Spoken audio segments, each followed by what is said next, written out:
同學仔，咁我哋做體積容量嘅各類題目嘅。好啦，而家我哋要喺線上填寫正確嘅答案。嗱，呢一度呢有個量杯嘅，咁我哋要答翻呢一度。首先呢一度呢係話此杯容量，嗱，佢話呢一個杯呢裝到最滿裝到幾多？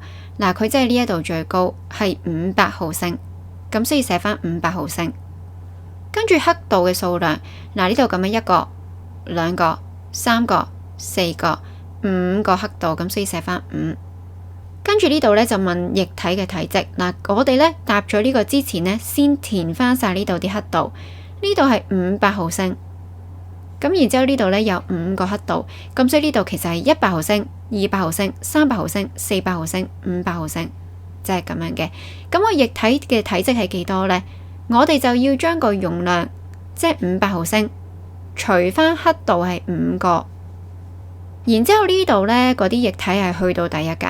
咁所以我哋就乘1，就係即係100毫升，就係咁樣啦。容量除刻度乘個水位，容量除刻度乘翻呢度個水位，就係你個答案。